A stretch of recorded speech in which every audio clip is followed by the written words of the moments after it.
I'm Stephanie Vigil, and I'm an anchor at KHQ Television in Spokane, Washington. I'm also a professor at Gonzaga University, and I'm the co-author of Reputation by Design. Today, we'll be talking about the lost art of the thank you note and why gratitude can get you, your business, and your family so far in this world. Congratulations! You are tuned into Dov Baron's Leadership and Loyalty Show, the #1 podcast for Fortune 500 executives and those who are dedicated to creating a quantum leap in leadership. Your host, Dov Baron, is the founder of FullMontyLeadership.com. He's an executive mentor to leaders like you, a contributing writer for Entrepreneur Magazine, CEO World, and he's been featured on CNN, Fox, CBS, and many other notable sites. Dov Baron is an international business speaker who was named by Inc. magazine as one of the top 100 leadership speakers to hire. Now, over to Dov Baron. Welcome, dear friends, fans, and fellow aficionados of leadership excellence. Well, thank you for joining us on this episode of Leadership and Loyalty Tips for Executives. I'm your host, Dov Baron, the Dragonist, and I'm here to assist you tapping into the one thing in your business that changes everything by transforming meaning into action. To find out more, you can simply go over to dovbaron.com. That's DOVBARON.com. This episode of Leadership and Loyalty Tips is brought to you in part by Magcast. That's MAGCAST. Magcast. Imagine having your own industry magazine. What would you do? What would that do for your level of authority? See, whether you're a coach, a content expert, or an emerging brand, it's hard to stand out from the crowd. So what if there was a proven way to increase both your perceived authority and your professional status in the eyes of your market, and to be able to do it all at once? This is your way to going from being invisible to getting meetings with anybody you want. To find out more, go to magcast.co. That's magcast.co, where first-time publishers build thriving magazine businesses. All right, what do you need to do to up-level your leadership? Well, let me share something with you. Leadership, particularly leadership in a time of crisis, won't change you, but it will reveal you. So when I ask, what do you need to do to up-level your leadership? How about becoming more memorable? And what about becoming more memorable in the way your mama might have been proud of, the way she might have preferred, meaning better manners or a greater level of gratitude? Too simple? Maybe. But isn't that what we remember about somebody after we've met them? Aren't those the things that where somebody says your reputation precedes you? Well, stay tuned, because we have a fascinating show where we're going to look at either building your reputation by accident or building a reputation by design.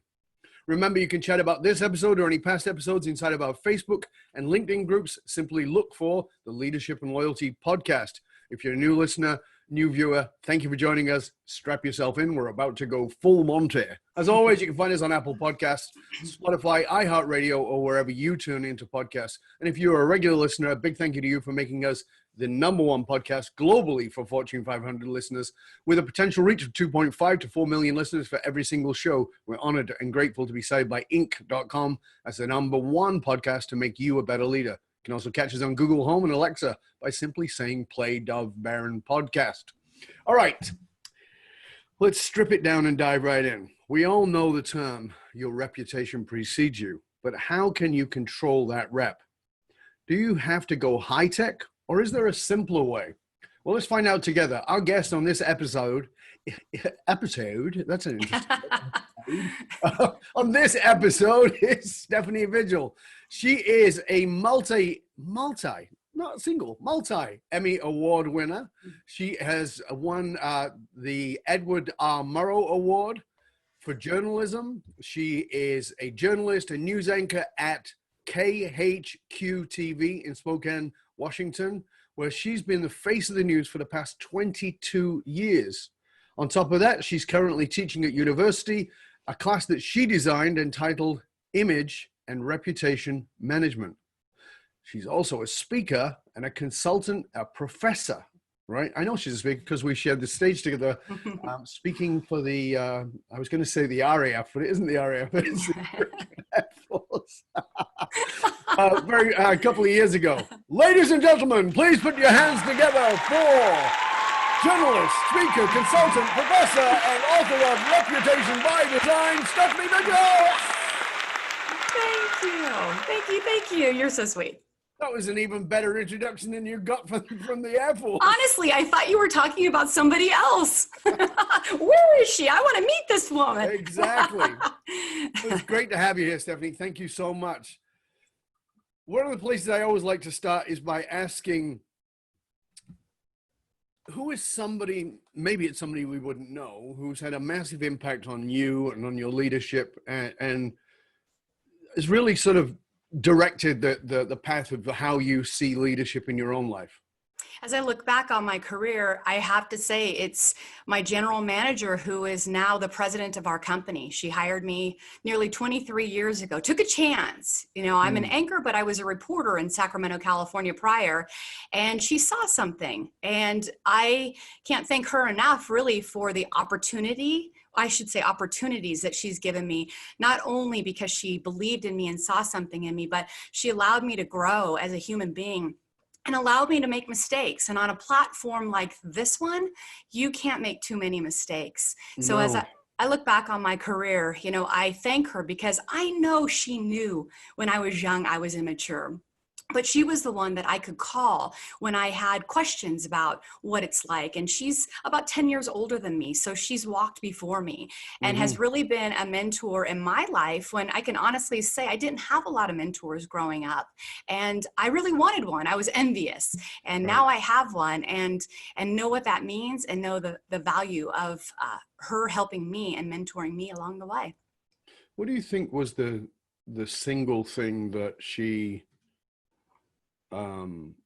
sort of course corrected in you that really has helped? Well, I don't know if you can see this just by looking at me, but I'm a fiery Spaniard. and sometimes, and my mom is from Guam, and she's a little fiery one too. And I always say I'm a Leo as well. And sometimes when I get heated, it's I could say things in my immature years that probably would have gotten me in a lot of trouble. But she's always told me, think about things, calm down, and helped me become a person that was more mindful of the words that came out of my mouth. And that was very, very important to me. And that's a very interesting piece you brought up right there, because right away I go to when you entered into that world, you know, you're 22 years being a journalist and working as an anchor and all those kinds of things. When you started, there was news and there was opinion, and those two things were separate. Absolutely. And in many ways, most opinion now has gotten disguised as news. And so, and I'm going to use this name just not to pick on him, but just to use the obvious, which is Hannity. Hannity is on a news channel, but it's an opinion piece. Right. So when you talk about, you know, you had, you know, fiery and you could have said things, you know, if you'd have been born or, you know, a little bit later, maybe you'd have been an opinion journalist rather than a journalist. I got offered a job, Dov. Do you remember Hard Copy? Out of Los Angeles. Yeah. So I got offered a job at Hard Copy many years ago. It would have been my first big jump from Sacramento to Los Angeles. And I couldn't take it. I couldn't take it because I did not want tabloid news to be on my resume. And so I think that when you talk about national news and when you talk about local news, you know, my son recently said to me, Mom, I'm so proud of you. And I'm proud because you are a representative of our local media. I don't know how I would feel, Mom, if you worked on a national newscast where you were very opinionated. And so I think back on those times when you have to stick with your journalistic integrity. You have to stick with your gut. You have to stick with what feels good. If that feels good for Sean Hannity, if that feels good for anybody doing that, well, we all have to sleep with ourselves at night. And so do what you do best as long as you're loyal to your heart, but have always been the one that tried to stick with my true journalistic values, which is, you know, keep an open mind. Don't put your opinion in it. That's a great way, especially in local news, to lose a lot of viewers. But right there, that's a big piece, isn't it? I mean, because we were talking about this before we went on air, and that is that there's a lot of mistrust of mainstream media, and that's there's a piece online that anybody can go see where it's local news stations, and there's 40 anchors, and they're all saying exactly the same thing. They all got the same script, and they're all saying exactly the same thing, and it is kind of an opinion, but it's not, obviously it's nobody's specific opinion. So, and we know that the media conglomerates own everything. So it becomes difficult for people to trust the news. Right. What's that like? Because you're on the other side of that. It's awesome for me because That's not the answer we were expecting. I know it's not, but I work for one of the only family-owned television stations in the country now. So Really? we don't have an agenda. And that's the amazing part of it. They never come in here. The brother and sister that run this station never come in here and tell us what we can or cannot do. And that's the one thing that I can say. You ask a journalist who's been at one station for almost 23 years is literally inconceivable. Nobody really stays that long without moving on to I stayed in Spokane, Washington for a reason. And it was because I loved the journalistic integrity that our station has. And we've always had that culture around it. I've learned how to give back to my community. I tell these young kids that want to get into the business now, don't do it for your ego. Don't do it because you think you're pretty and you belong on television. Do it because you want to help others. And that's the one thing that I was given working here. My parents never told me, go donate your time. Go donate your talents, MC events, because you're going to be helping a lot of nonprofits locally that need it. But my station did.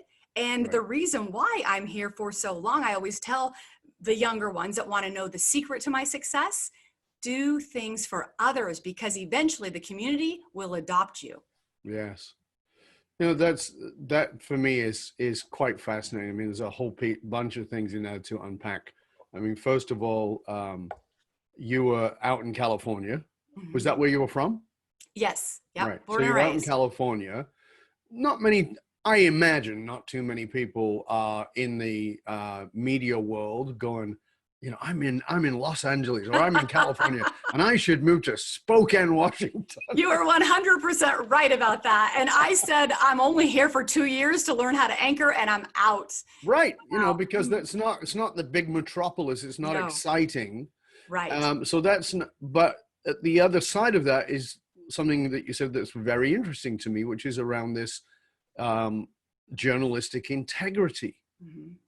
I mean, I know I'm going to put you on the spot here, but I have to ask, what degree do you think there is of genuine journalistic integrity left in traditional media? That's a great question, because I think that you have to ask yourself what you're going to work for and who you're going to work for. Mm-hmm. And I'd like to think that the people that we churn out of KHQ, because it's a revolving door, I've seen hundreds and hundreds of them come and go.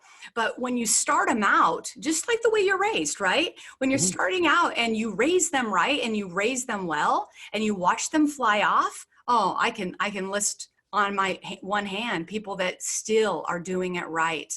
It's almost like a used car salesman gets this horrible reputation for selling their soul, selling snake oil, when in truth there are a lot of great used car salesmen, but they have a reputation.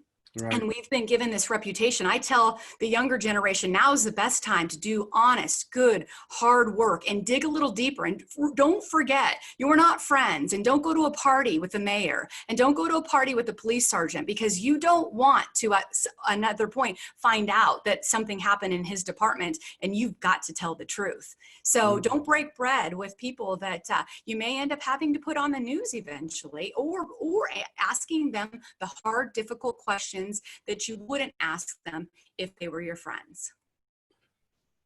Thank you for that. That was excellent, because, we're talking, we're going to talk about reputation here, and reputation by design, but so much is seen as networking, so much of, like getting to know the right people in the right places. Mm-hmm. But Mm-hmm. journalism is about actually staying objective, which in Right. some ways, as you just said, is not about networking. It's actually about staying away from Mm-hmm. networking and with powerful people, because there's a compromise that's going to naturally happen by virtue of relationship. Right. How do and I'm thinking about this not only because I'm fascinated with media and news, and I've followed news and political things since I was a child. So I've been involved in all this. I followed American politics as a boy born in the UK, right? So Mm-hmm. I was Oh, fascinated by it. let me tell you, most Europeans know more about our politics in America than Americans. Oh, yeah, and I don't disagree with you. It's mind blowing to me. It's absolutely mind blowing to me that that happens. The What I'm really interested in around that is if you are going to be out front.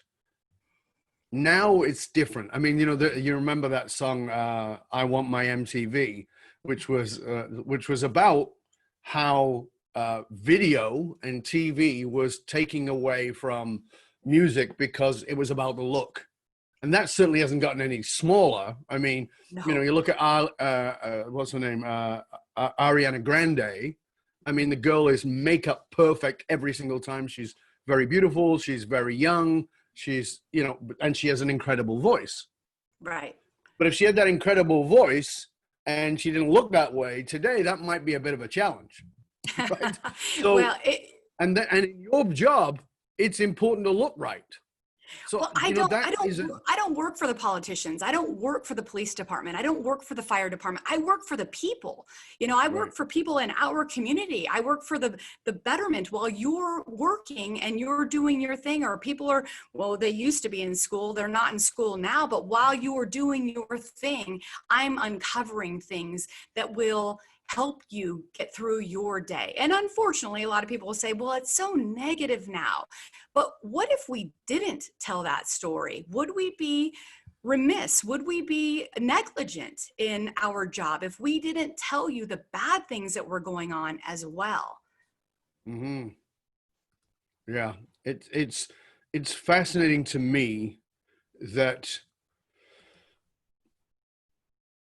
there seems to be two medias, and one is controlled and the other one is not. And Oh. and I'm old enough to remember that there was I remember the Observer in the UK, right? I remember those kinds of newspapers. I remember Pillinger. I remember great journalists who were completely independent, who really gave wonderful media and insights into what was going on. How do we, and I want this from you as an expert, how do we, the public, John Q public, how do we filter? How do we, I mean, Great, great obviously in where question. you are, it's obviously you've got an independent station who that has journalist integrity, but how do we, the general public, go, Right, right. oh, because I think people are pulling their hair out. No question. But I have to say, there is another media, and this is the media that can destroy trust, and that's social media. Agree. Social media and what's out there and people's opinions, whether or not they know experts, whether they've done the job to find out the truth, whether they've done any interviews, and you're reading it and you're believing it. And like you said, most of it's now video. So they're on, and I don't even want to name them. We all know sites that you've been on or we've been on where we believe people just because of the content that they put out there without even checking it. It actually takes you and a little bit of your journalistic integrity to find what you believe and to do a little research on it. And so instead of being that lazy person that just kind of believes what you see, no, I would look at the source. I would look up above on your computer. Make sure you're getting it from a valuable source. My husband just showed me something last night with the truths and the myths about the coronavirus. And I'm reading it, and as I'm reading it, it's becoming more and more opinionated. And I said, now, how do you know that this source is true? Where are you getting this from? I mean, I'm gonna have to do a little bit more digging and background checks on it if you want me to actually buy into someone's propaganda.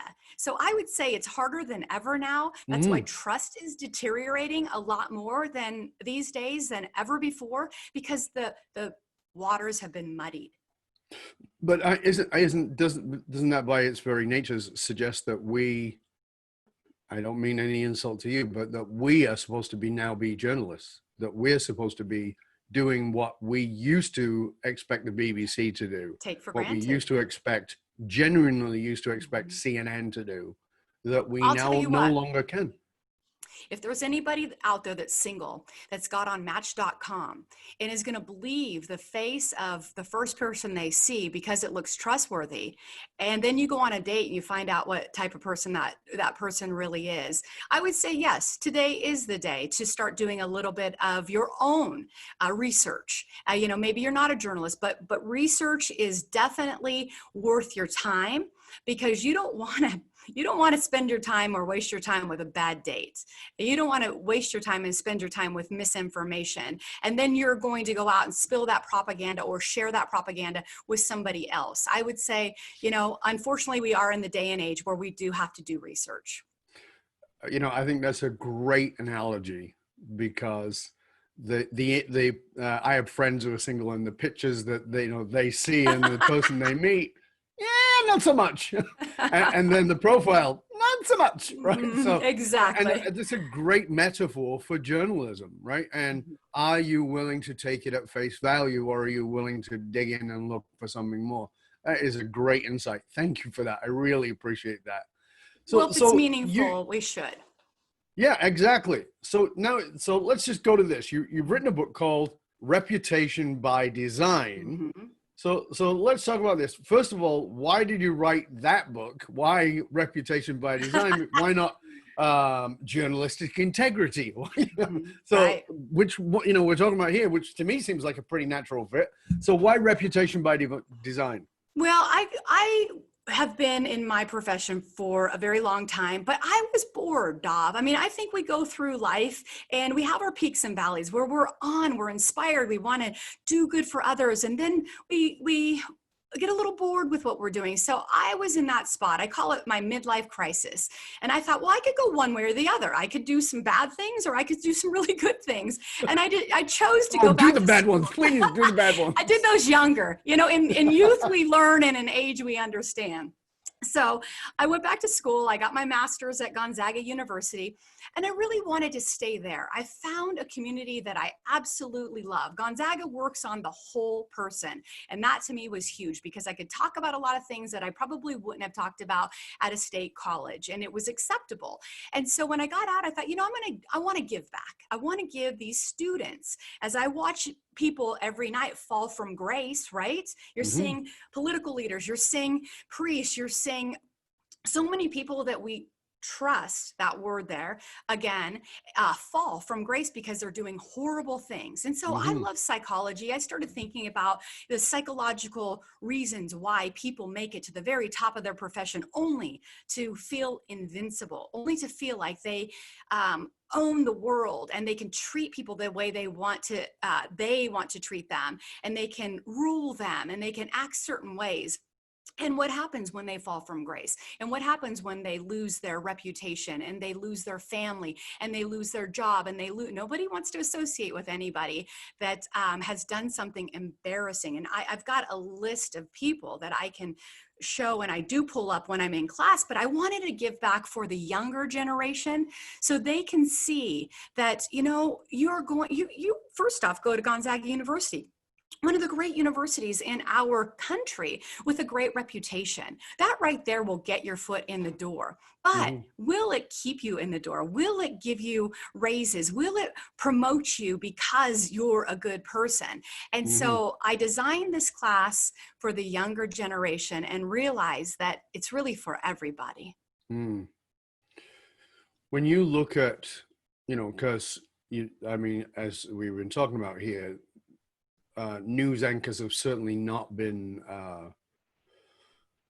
excluded from the list of people who've been shamed by horrible behavior. So, obviously that's very real.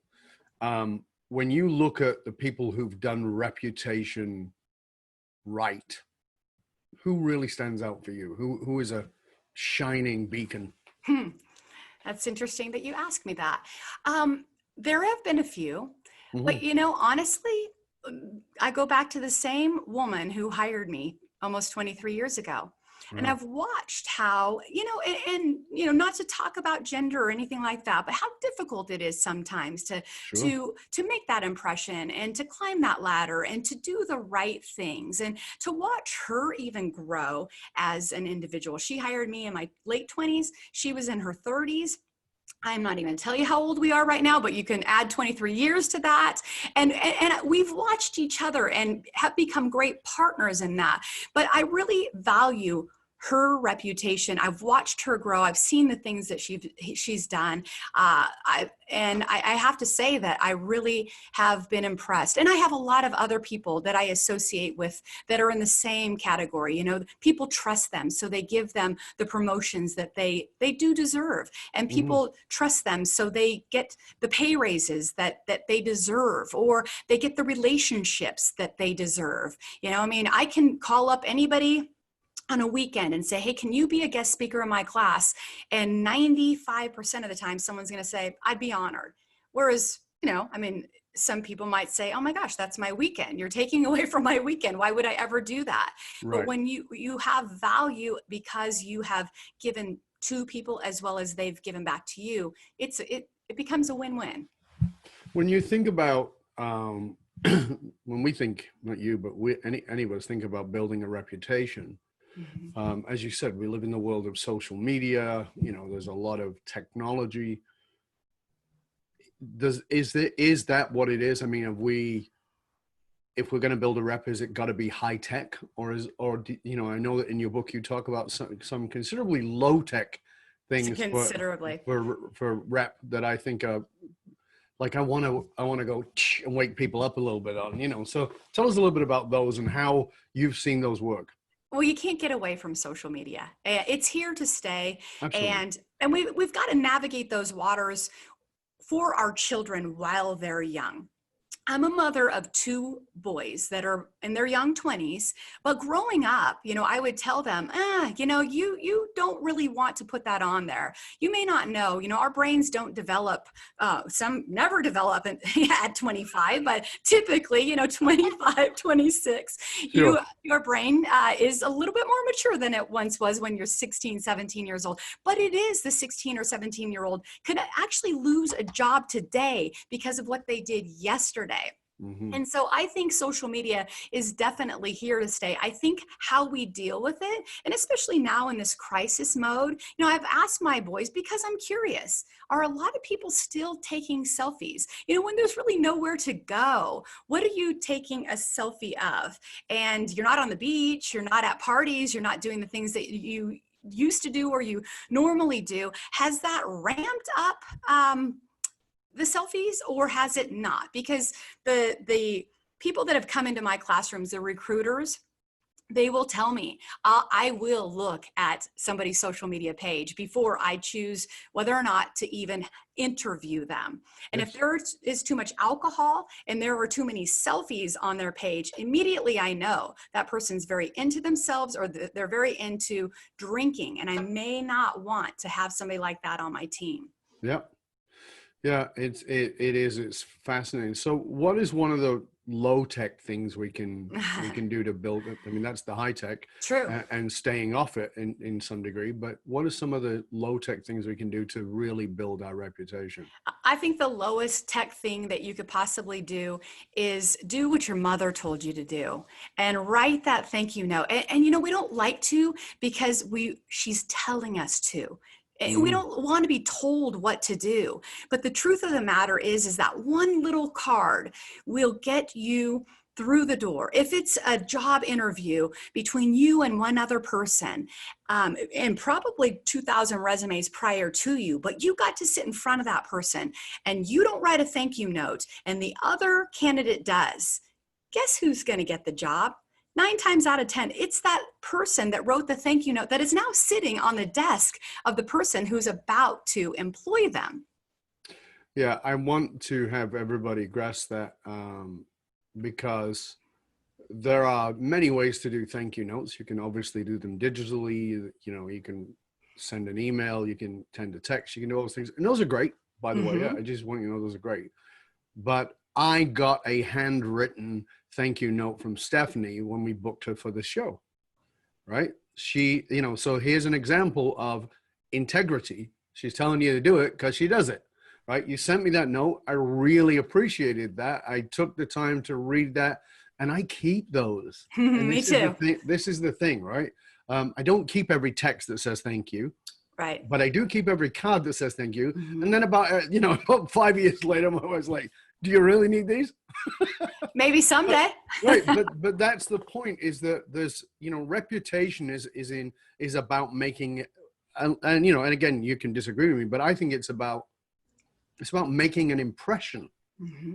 And unfortunately or fortunately, that impression is either by accident or it's by design. And if it's by accident, you may be making an impression you don't want to make, i.e. pictures of yourself drunk as a skunk at a party on Facebook versus a thank you note that was sent by hand. Well, the consequences of not sending one, it's a lost opportunity, really. I mean, in some ways can show someone's ungrateful and that they're a bit selfish. I mean, by not giving somebody a thank you note, I would have to say over the years, I've done hundreds of events I've emceed for free on a weekend. So it's taken away from my family. I want to do the best job I can. So I spend hours researching and studying and getting to know what I'm going to do when I'm up there. And I want to make sure everybody has a good time, because even though I'm not putting it on, I feel like I'm the host. Right. And over those years, I've received, and I don't need a bottle of wine. I don't need flowers, but I remember the thank you notes. And I'm like you, I save them, I put them in my drawer. And I got to the point where a few people just weren't sending thank you notes, but yet they were making maybe $500,000 on their event with no thank you note. And I started thinking, do I really want to do that event again? There's no gratitude there. No. And the impression that they put on me that it was more about me, me, me. See, being a member of the media, I know why people call me. And most of the time it's because they want something. Sure. And so when you're giving them that something that they want, you're going above and beyond, you're buying a gown, you're doing all these things to make a great impression representing their company. And there's no thank you note that follows, that tiny little card that probably costs $0.25 and maybe more to stamp it. But to get it, when I come into the office and I see it, I'm pretty excited once I just see a handwritten note. So I know you said emails and text messages, those vanish in an instant. Exactly. Yeah, absolutely. So tell us 3 strategies, if you could, 3 strategies, because I know your book's full of these. So 3 strategies for us, like right now, people are listening, they're going, okay, yeah, this makes sense. What are 3 strategies we can do that are going to help us build our reputation by design? Well, like you said in The Dragoness, you forget, we have amnesia. So if you don't start creating habits right now, they really won't become. Well, now we've got the time. So I would say the first thing you should do is take a stack of thank you notes and put them right by your computer. Put them right there so that way you don't put them in the drawer and you forget about them. And secondly, think about some of the people that maybe you haven't said thank you to. They don't necessarily have to do some, maybe they spent time talking to you. Maybe they had coffee with you. Maybe they gave you a good piece of advice. Maybe they're a teacher that's teaching remotely now, or you're having to do the majority of the work and you just realize how important they are in your life. Think about the people that you might want to send something to. Maybe you were in the hospital and you were sick with COVID-19. Maybe the healthcare worker that took care of you, that put the phone up to your ear so you can talk to your loved ones. Write a list down of the people that you move along in your day that maybe deserve some kind of thank you note. And secondly, I would say, write out one moment of your time with them that mattered and put that in there. Give them a nugget, so to speak, of something that they did. And that's why you valued your time with them or your work with them. And I would also say, make sure, I'll add another one, that you spell correctly. that you spell their name correctly, that you make sure that your words are spelled correctly, because a misspelled word can really ruin the whole moment. So your reputation all the way through should be from the spelling to their name to the words that you use, making it all matter. That's a really, I mean, it's very simple, but it's incredibly powerful. Mm-hmm. And I particularly like the piece. Years ago, I noticed that I had a piece of plexiglass. It was invisible to everybody, including me. But when somebody would give me a compliment, it would hit it and it would bounce off. Mm-hmm. And I realized that, and I realized that was not helping my self-worth, and I needed to learn to take it in. And I find that people are generally pretty gracious, and they will usually say thank you. Mm-hmm. But when you say thank you to me, it doesn't actually mean anything because it's too vague. Right. So right. I learned to say, for what? May I ask you specifically for what? And I remember that after I fell in 1990, got smashed up, and I was not coming back. And then I came back and I was teaching, and I wasn't sure if I was really on purpose with my own dragon fire with what it is that I'm here to do. And we never really know until something shows up and gives you that validation. And this lady stood in front of me at the end of a weekend training, and she said, thank you for this training. It was wonderful. And I said, I appreciate that. May I ask you specifically what you're grateful for? And she said, sure. And she took a moment and she said, I want to thank you for my grandchildren. And I said, you don't look old enough to have grandchildren. And she said, I'm not.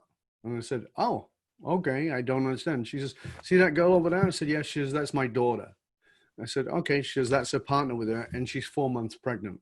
I said, oh, congratulations. She says, yeah, I'm going to be a grandmother, and I want to thank you for my grandchildren. I said, I still don't understand. She goes, because I've been here, it's changed my relationship with my daughter, my future son-in-law, and that will change my relationship with my grandchildren. That specific made my eyes leak. Yeah. Right. Yeah. I mean, I started to cry right there.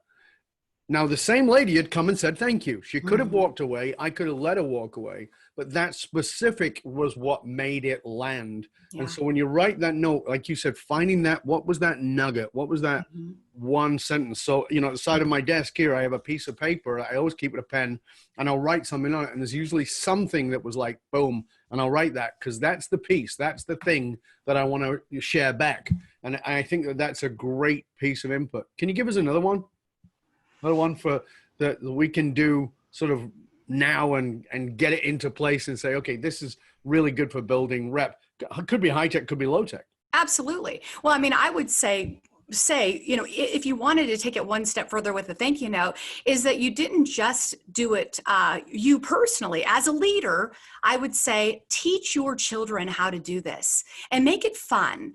Put stickers, give them stickers, do something that allows them to make it fun.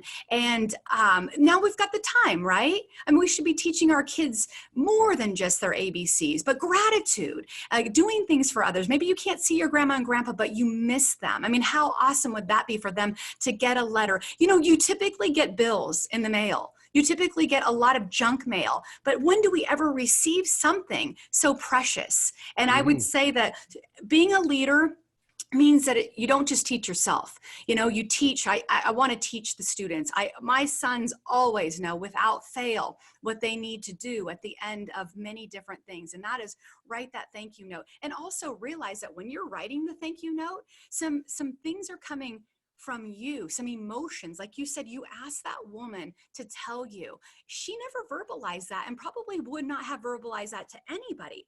But because she did verbalize that to you, it's almost as if it's going to stick with her when she talks to and maybe wants to revert back to an old way with her daughter and the way they speak, or her son-in-law, and realizing like, I can't, because I told Da that he was going to change. And thank you or he was going to change who I was. He is changing who I was. And thank you for my grandchildren. So in order for me to go back to my old ways, I really am not keeping true to him, that he's changing my life. And so I think that what writing the thank you note does for us is just as important to think about as it is for the receiver who's going to get that thank you note. So there's a lot of psychology that comes with it. It's one thing I don't have to think about. And I have, Dov, I don't know if you have, but when I write thank you notes, sometimes people are thanking me for the thank you note. Yeah. I'm like, well, Yeah. absolutely, you're welcome. But I've known people who have, I have a friend that is, he builds heating and air conditioning for high rises in Dallas, Texas. This man doesn't worry about money. Nicest guy ever. If you met him on the streets, you wouldn't know what he did for a living, which makes him even more special. But it was Thanksgiving, and he was going to learn how to deep fry turkeys. And he did, and he liked it. And so he started deep frying turkeys for a lot of his hairdresser, people in his life that he wanted to say thank you to. He didn't hear back from any of them. He wasn't sure if he had given them food poisoning or if they liked his turkey or if they didn't. So there was no thank you in there. And he said, you know what? I know everyone's busy. It's the holidays. I mean, maybe it's just, they just didn't know how to say thank you. He wasn't sure though. And so can you imagine how you feel when you're doing something so kind and nice for others and you don't know how it's being reciprocated? It's the grandparent that spent maybe money that they're on a fixed budget, but they went and bought gifts for your children and they never even got a thank you after that. I mean, there's a lot that goes into people doing things for others. And when the gratitude, it doesn't come back, well, it leaves an impression on their heart. I think you said something that's really important, though, for us all to remember is that oftentimes being specific in your gratitude is an unconscious accountability to hold true to what you put in there as the nugget. Mm-hmm. So, you know, like that, like you said, that lady, you know, maybe will get into a fight with their daughter and maybe that little thing will come to a head and like, yeah, you know, I don't want to be that way. Right. So this, you know, I don't believe that anything is one way. Sure. And so by giving the thank you note, you get something out of it. I mean, you get the good feeling of having sent something, but you also get the psychological reminder that I need to be grateful and I need to hold myself accountable to this, whatever this is. Right. So that's wonderful. You and I spoke together for the U.S. Air Force in Spokane. We both shared the stage. And one of the things that's changed via social media, it's one of the things I've been speaking about for many years before social media, was the power of vulnerability. Mm-hmm. And I'm a great believer in that. And in many ways, non-opinionated media is about not being vulnerable. It's about being, here's the facts. Mm-hmm. But as a speaker, you know, and I know that's a necessity in order to connect with your audience. Talk to us about that balance a little bit, because, you know, you talked about having journalistic integrity at the station and doing what you do as an anchor. But you're also a speaker and you speak to a lot of different groups about a lot of different who have a different focus, and you were wonderfully vulnerable, and you touched a lot of people's hearts.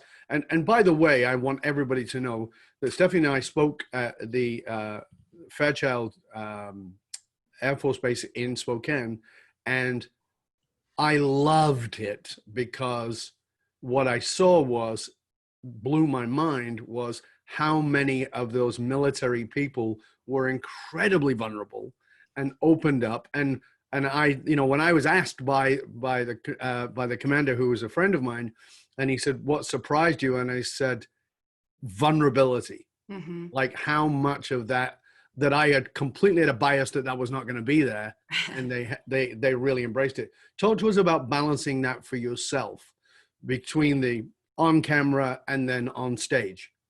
You know, it's interesting that you ask that question, because I'm no different. and that's the crazy part is I am who I am. I can't change one way, being on the air. I'm still vulnerable on the air because to me there, and I never knew this, especially growing up, but there is such power in being vulnerable because no one's perfect. Nobody. We've all got a story. We've all got hurts. We've all got pains. And when you share that with somebody, even if it's not the same story that you have, you at least show them. I know that at least back maybe in the olden days, when you were an anchor, you were the authority, you're the voice of authority. Yeah, I may tell you what goes on in your world when you're not, when you're at work and doing stuff, but I want to be calm. Of course I have a demeanor on the air, but I'm also silly when I'm off the air. And sometimes I'm silly on the air. I just don't think you can change it. Maybe people can, maybe they all put on different hats and stuff, but I try to be the same person on the air as off the air. And that is genuine. Like, who are you? And when you can figure that out, when you know who you are, I'm many things. I'm not just a news anchor. I'm not just a mother. I'm not just a professor. I love skiing. I love boating. I love doing many, many different things. And that is a culmination of who I am. And I think that now that social media is there, most of my followers on Facebook, in my professional page, they don't care what's happening in the news. They want to see my dog. They want to see my children. They want to see me being human. And I have no problem with that. I just feel like you shouldn't have to change a million hats to try to catch up to, I'll be honest here. A long time ago, when I was going through a divorce, I went to a counselor and she said, "Who are you?" And I said to her, "That depends on who I'm talking to."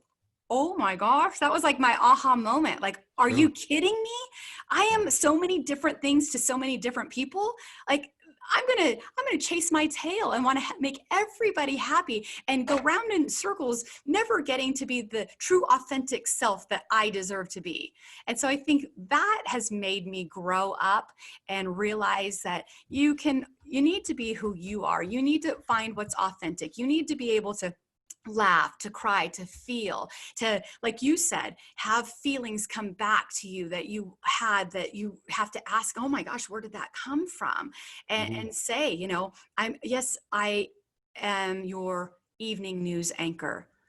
Yes, I'm your professor, but that doesn't make me more human. It doesn't make me less human. I deserve respect just like everybody else does. And treat me the way I treat you, because I can guarantee you I will treat you well because I like people and I respect them. But most importantly, I respect myself. So I don't change too many hats too often. Fabulous. Thank you so much. Absolutely. Before we finish, I want to, I'm going to ask you to let us know where people can find out more about you in a moment.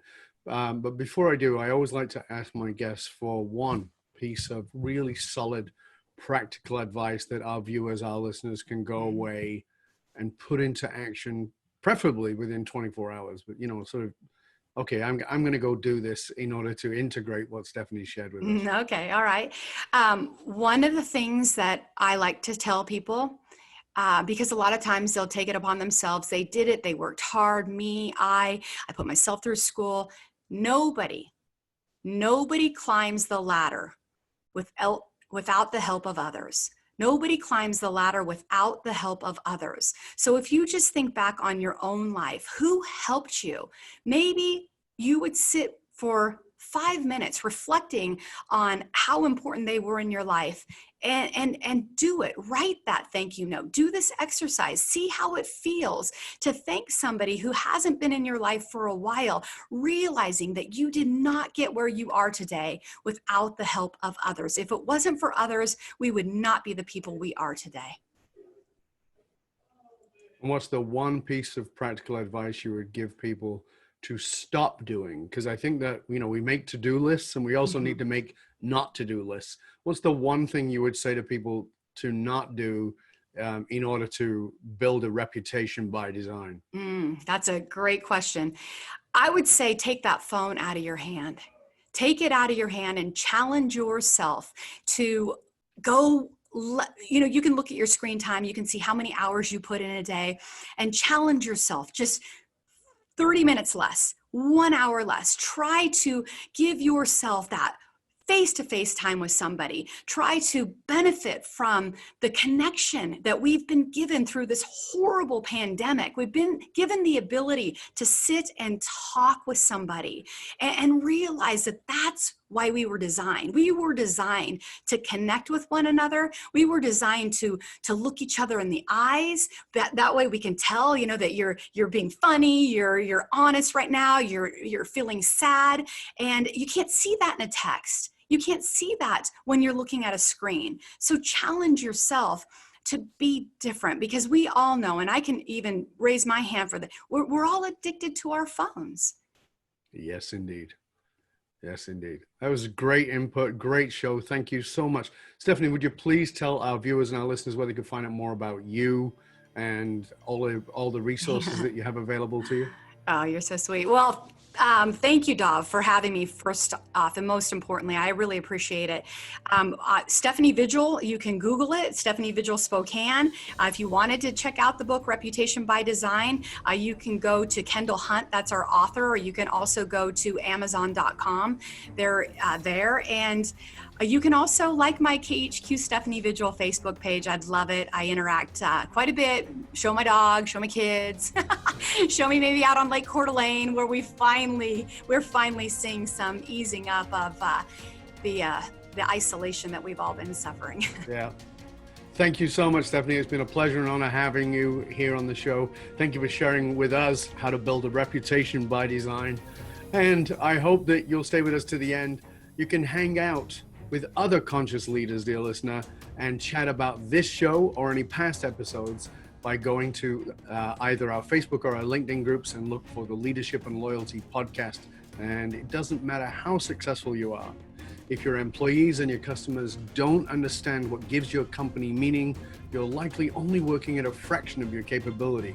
To find out more about hiring me, Dov Baron, as a speaker or a leadership strategist for you or your organization, simply go to dovbaron.com. That's DOVBARON.com. Because unified meaning, or as we call it, finding your dragonfire, is the one single monolithic difference between mediocrity and greatness for all individuals and companies. I want to thank you for sharing the show with everybody you know. Till next time, stay curious, my friends. Stay curious about your reputation. What are you doing to build it by design? I'm Dov Baron. I'm here to assist you tapping into your dragonfire to reach that next level of clarity, focus, purpose, and profit in your business, your life, and your leadership impact. And I am out.